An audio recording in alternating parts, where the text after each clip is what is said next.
Mahatma Gandhi 79 years तक इस धरती पर रहे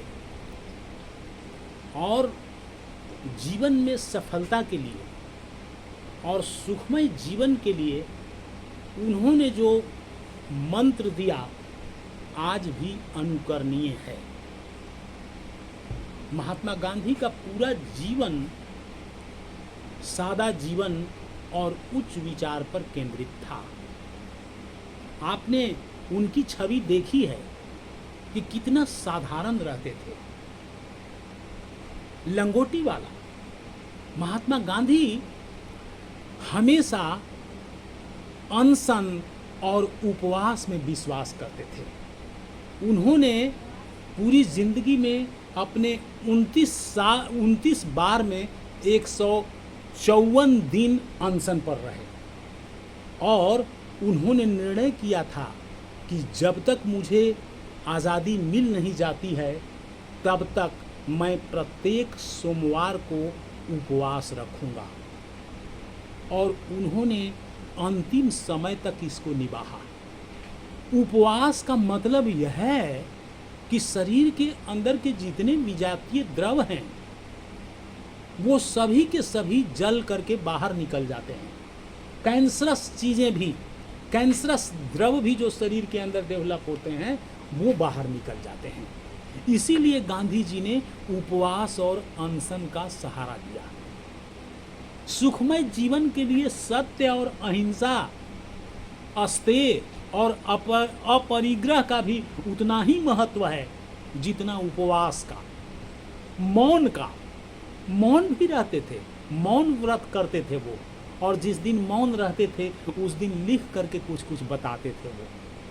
सत्य और अहिंसा तो उनके लिए भगवान के रूप में थे ही, और सत्य के साथ अहिंसा को इसलिए रखते थे ताकि जो है सो सत्य की जो कठोरता है वह कम हो जाए, वो कोमलता में बदल जाए। महात्मा गांधी का जीवन इतना साधारण था कि वो चावल में करेला डाल कर करके और उबाल करके खाते थे। खजूर उनको बहुत प्रिय था, मूंगफली प्रिय था, और बकरी का दूध आप जानते ही हैं, गाय का दूध भी नहीं, बकरी का दूध। सोच लीजिए। और शारीरिक श्रम कंपलसरी था उनके लिए। इतना ही नहीं, शारीरिक श्रम के अलावे उनका कहना था कि उद्योग पर भी, ग्रामोद्योग पर भी ध्यान दो और अपने रोजी रोटी पर 3 घंटा लगाओ और इसके अलावे ग्रामोद्योग पर ध्यान दो। इस तरह का कंसेप्ट था उनका, और वो बदले की भावना से काफ़ी दूर रहते थे। उनका कहना था कि आँख के बदले आँख के सिद्धांत पर चले तो एक दिन यह दुनिया अंधी हो जाएगी। और दूसरी बात ये कि वो कोरा उपदेश नहीं देते थे। उनका कहना था कि आप दुनिया में जो बदलाव लाना चाहते हो उसकी शुरुआत सबसे पहले अपने आप से करो।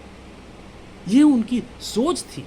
और दूसरी बात यह है, उन्होंने कहा कि हमेशा जीवन को जरा आहिस्ते से आहिस्ते जियो। एक नहीं कि यह नहीं कि हनुमान कूद लगाओ और अपना गोड़ हाथ सब तोड़ लो। इसका एकदम सख्त खिलाफ थे। उन्होंने कहा कि मस्ती से काम करिए। और उन्होंने कहा कि साफ सफाई तो ईश्वरत्व का दूसरा रूप है। ये था क्लीनलीनेस पर उनका कहना था कि cleanliness is next to godliness. और समय के पाबंद, वो समय भी कहीं एक पल बर्बाद नहीं करते थे। देखा होगा आपने, उनकी कमर में जो है सो घड़ी लटकी हुई रहती थी। इतने समय के पंक्चुअल थे वो। एक पल भी अगर आपको समय दिया है उन्होंने 12 बजे मिलने का, और अगर 12:05 में कतिपय कारणों से आप पहुंचते हैं वहाँ, तो वो कहते थे कि नमस्ते, अब आप दूसरे दिन आइए, आपका समय फेल हो चुका। इतने थे समय के पाबंद। और आज वेस्टर्न कंट्रीज देखिए इसी के बल पर इतना आगे पहुंच पाए हैं। और उन्होंने कहा कि जीवन को सफलतम रूप से जीने के लिए प्रार्थना भी बहुत जरूरी है, भजन भी जरूरी है।